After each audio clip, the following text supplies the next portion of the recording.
Hey everyone, welcome back to the Wondershare MobileTrans channel. Today we're diving into the newly released iPhone 16 Pro.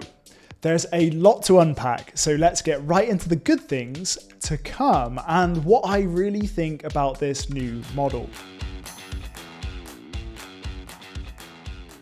So starting with the design, the new iPhone 16 Pro keeps things sleek and refined with just a slight increase in screen size thanks to slimmer bezels.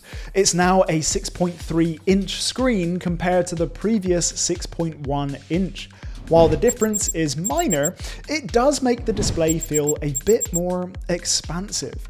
The display itself remains fantastic, still the best in the business using OLED tech with those inky blacks and vibrant colors. One cool feature, the Pro model supports a variable refresh rate up to 120 Hz. Trust me, once you experience the smooth scrolling and responsiveness, there's no going back from this model. Now under the hood, we're getting the new A18 Pro chip, which is a beast in terms of performance and efficiency. This chip not only speeds things up, but also reduces power usage by about 30% compared to the previous generation. Plus, with 8GB of RAM, multitasking and apps run smoother than ever. If you're into the high-end mobile gaming, the enhanced capabilities like hardware accelerated ray tracing are particularly exciting. And let's talk about the cameras now. Always a highlight with Apple.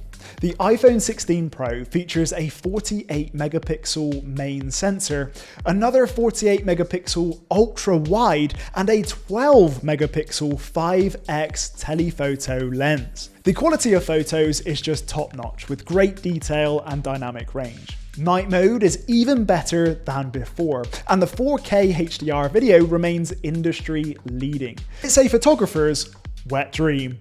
Also, we can hooray to the fact that they're not fixing what's not broken. Yet. The dynamic island in-screen stays, which brings a sigh of relief. Arguably, it's one of Apple's best revolutions of older models. Now, let's move on to the not so great aspects.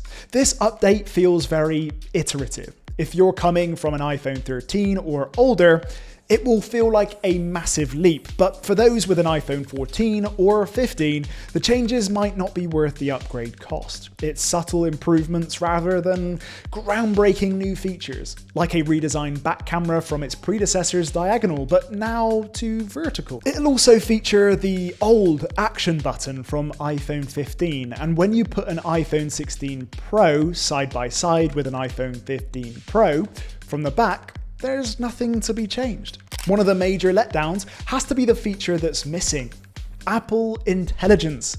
Apple really did talk a lot about this new generative AI feature, but it's just not available at launch. We're left waiting for what could be one of the biggest upgrades in this phone.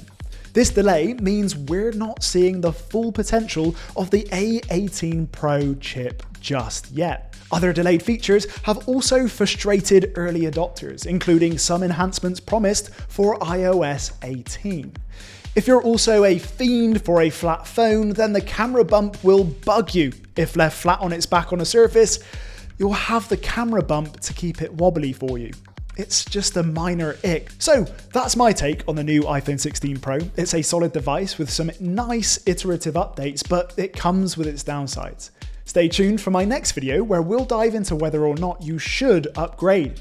Thanks for watching, and don't forget to like, subscribe, and leave your thoughts in the comments for a chance to enter our giveaway to win one of 3 iPhone 16s. See you next time.